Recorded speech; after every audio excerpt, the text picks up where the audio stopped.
Good morning बच्चों। आज हम आपके लिए एक नया पार्ट लेके आए हैं, कंडीशनल सेंटेंस। कंडीशनल सेंटेंस क्या होता है, इसमें जो गलती आती है या एरर आता है वो हमेशा सारे एग्जामों में पूछा जाता है, चाहे वो पॉलिटेक्निक का एग्ज़ाम हो, चाहे यूपी बोर्ड का एग्ज़ाम हो, चाहे 10th का 12th का, चाहे सीबीएसई का हो, चाहे वो कोई भी कम्पिटिटिव एग्ज़ाम हो, सभी में एक कंडीशनल सेंटेंस जरूर पूछा जाता है। इसके बिना सेंटेंस को पूरा ही नहीं माना जाता। मान लीजिए, तो इसको ध्यान से पढ़ेंगे। तो आज हम पढ़ाने जा रहे हैं इसको। देखिए, कंडीशनल सेंटेंस होता क्या है। इसमें दो भाग होते हैं। It has two parts. एक भाग में शर्त दी जाती है और दूसरे भाग में शर्त को पूरा किया जाता है। The first part the condition is shown and the second part condition is completed। वाक्य की शुरुआत यदि से होती है। किससे होती है? यदि से होती है। तो यदि के लिए कॉमा इफ का प्रयोग करते हैं। सॉरी, वाक्य की शुरुआत यदि से होती है तो यदि के लिए हम इफ लगाते हैं। तो English sentence, the sentence start with the if. Clear? दूसरा वाक्य तो के बाद शुरू होता है। दूसरा वाक्य तो के बाद, किसके बाद? तो के बाद शुरू होता है। तो के लिए हम कॉमा लगाते हैं। The second part of the sentence start with comma, after comma. यदि वाक्य में दोनों पार्ट प्रेजेंट टेंस में होते हैं, पहला रूल्स आ गया पहला। यदि वाक्य में दोनों पार्ट प्रेजेंट टेंस में होते हैं तो उनकी अंग्रेजी टेंस के अनुसार बनाते हैं। If there are both part in the present tense in the sentence, तो we make the English according to tenses. जैसे कि यदि तुम डॉक्टर को जानते हो तो बुला लाओ।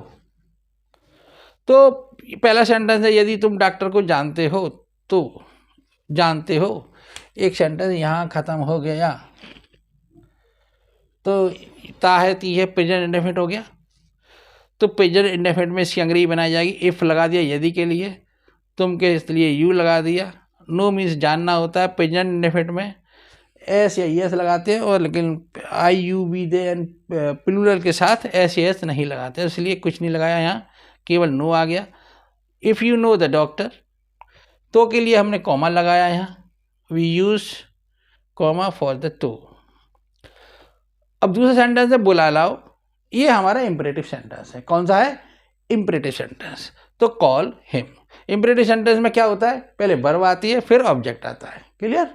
हाँ बच्चों, अगला रूल्स है, यदि वाक्य के दोनों पार्ट पास्ट टेंस में हो, मतलब कोई सा ही पास्ट टेंस हो, पास्ट टेंस होना चाहिए बस, होते हैं, तो यदि या इफ वाले भाग की अंग्रेजी हम पास्ट परफेक्ट टेंस में, किसमें? पास्ट परफेक्ट में। किसे बनाते हैं? पास्ट परफेक्ट में।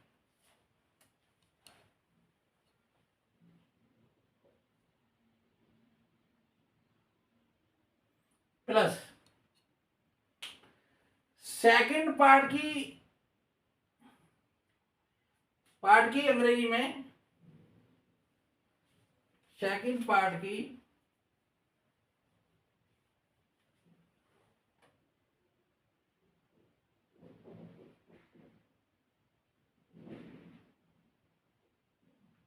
अंग्रेजी में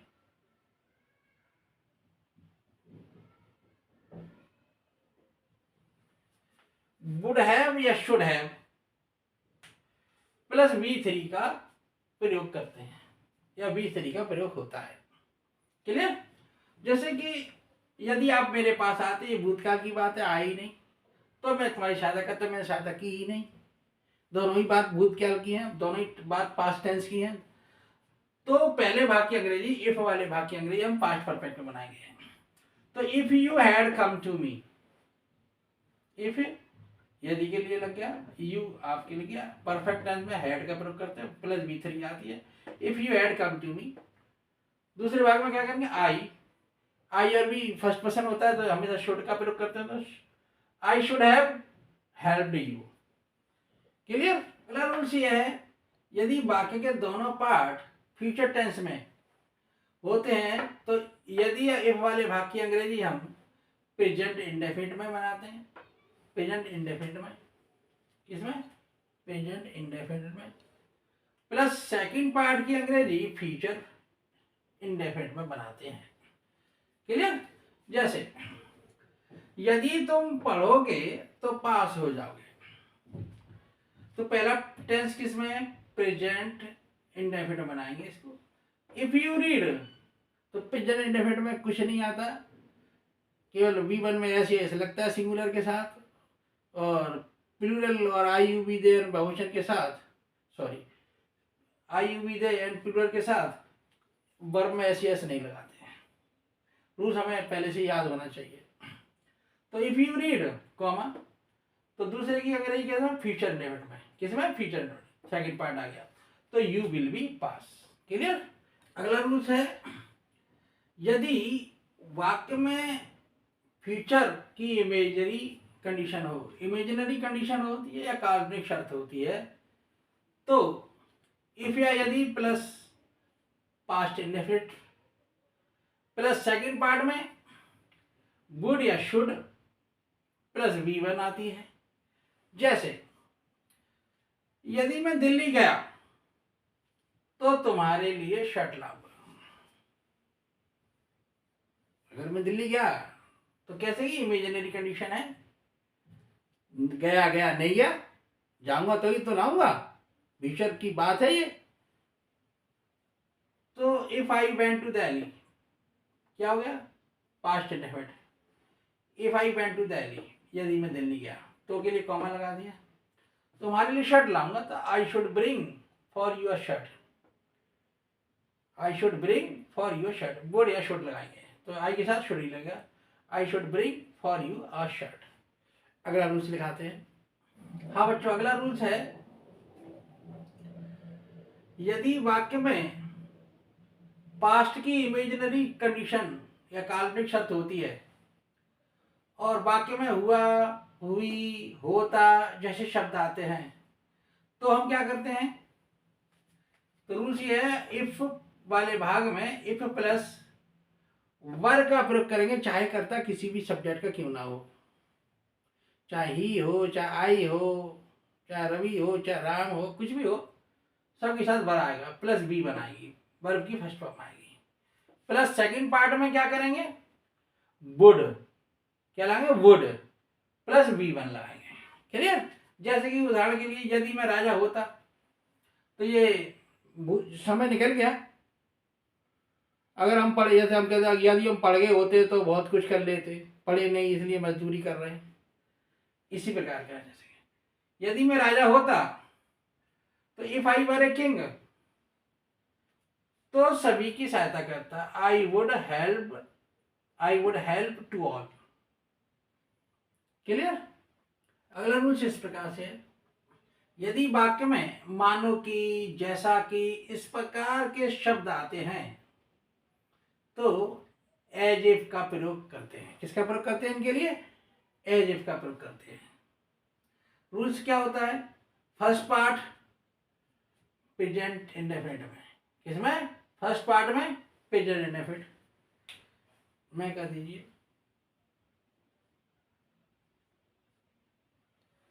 फर्स्ट पार्ट में प्रेजेंट इंडेफिनिट का प्रयोग करते हैं, सेकंड पार्ट में वर लगाते हैं केवल, और वर्ब होती नहीं उसमें, या नाउन होगा या एडजेक्टिव होगा।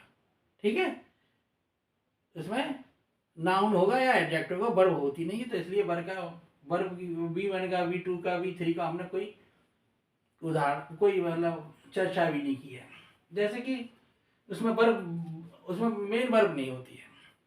जैसे कि तुम्हारा भाई ऐसा लगता है कि मानो कि राजकुमार हो, राजकुमार कोई वर्ब नहीं है, एडजेक्टिव मान लो उसको, नाउन मान लो। तो your brother seems present indefinite का प्रयोग कर दिया, या लुक्स मानो के लिए as if, clear, he were a prince. Clear. अगला रूल्स है, जब फर्स्ट पार्ट या प्रिंसिपल क्लोज पास्ट टेंस में होता है तो क्या होता है, रूल से इस प्रकार से होगा। फर्स्ट पार्ट में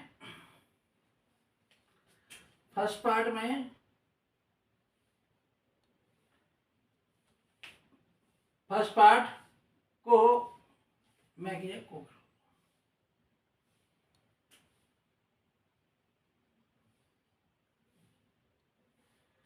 पास्ट इंडेफिनिट में बनाते हैं, प्लस सेकंड पार्ट में हेड लगाते हैं। क्या लगाते हैं सेकंड पार्ट में? हेड बीन लगाते हैं। क्या लगाते हैं सेकंड पार्ट में? हेड बीन लगाते हैं। कब लगाएंगे? जब फर्स्ट पार्ट पास्ट टेंस में होता है। किसमें होता है? पास्ट टेंस में होता है, तो रूल्स बदल जाता है। फर्स्ट पार्ट प्रेजेंट टेंस में होता है तो रूल्स अलग होता है। अगर पास्ट में होगा तो इस प्रकार से होगा। प्रेजेंट में था तो हमने क्या बताया था, प्रेजेंट इंडेफिनिट में फर्स्ट पार्ट बनेगा, फिर एज इफ का प्रयोग करेंगे, सेकंड पार्ट में वर का प्रयोग करेंगे। अब इसमें क्या है, फर्स्ट पार्ट जब पास्ट में होता है तो पहले फर्स्ट पार्ट क्या करेंगे, हम पास्ट इंडेफिनिट बनाएंगे, सेकंड पार्ट में क्या करेंगे, हेड बिल लगाएंगे। जैसे कि तुम्हारा भाई ऐसा लगता था मानो कि राजकुमार हो या राजकुमार था, बातें की ये पहले से मतलब है। तुम्हारा भाई ऐसे लगता था मानो कि कोई राजकुमार है या मानो कि कोई एक राजकुमार है। क्या है?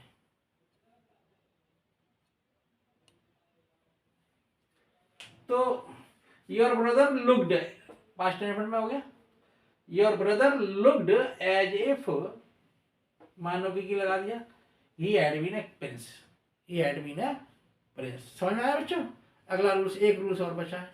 अगला रूल्स है, यदि वाक्य में बशर्ते की आता है तो इसके लिए अलग अलग है। इसके लिए क्या करते हैं, इसके लिए प्रयोग, इसके लिए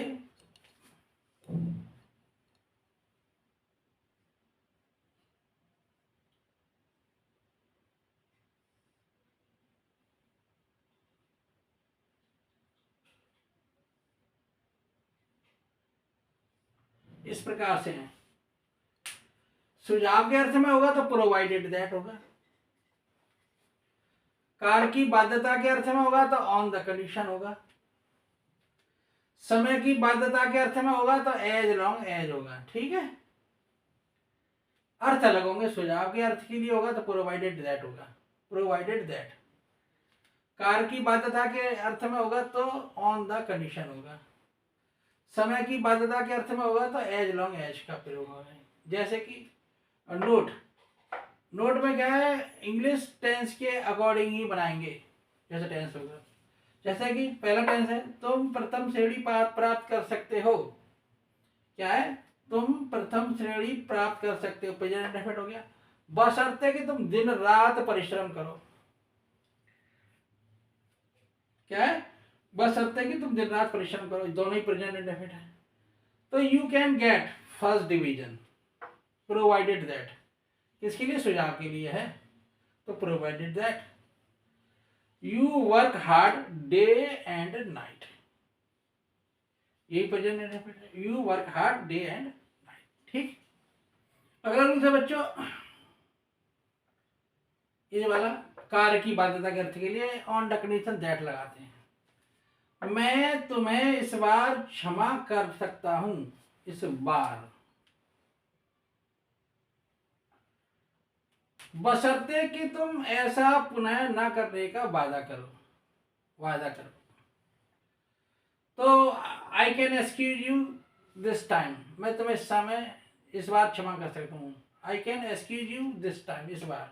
ठीक है, ऑन द कंडीशन दैट, बशर्ते के, क्योंकि कार्य की बाध्यता आ रही है इसमें। क्या आ रही है? कार्य की बाध्यता आ रही है। On the condition that you promise, तुम वादा करो, not to do it again, ऐसा ना करने का। तुम वादा करो कि पुनः ऐसा ना करने का, तुम वादा करो कि तुम ऐसा फिर नहीं करोगे। क्लियर? हाँ बच्चों, अगला रूल्स है इस पे, समय की बाध्यता के अर्थ में एज लॉन्ग का एज आता है। क्या आता है? एज लॉन्ग एज आता है। वह मुझसे धन उधार ले सकता है बशर्ते कि वह मुझे मेरा धन समय पर लौटाएगा, ये लौटा देगा। क्लियर? तो he can borrow money from me so long as he will return me my money and time. Clear? हाँ बच्चों, क्लास कैसी लगी? अगर क्लास अच्छी लगेगी हो तो इसको जरूर आगे बढ़ाएं और सब्सक्राइब करें, और ऐसी इसी प्रकार से आपको नई नई क्लासें मिलती रहेंगी। धन्यवाद।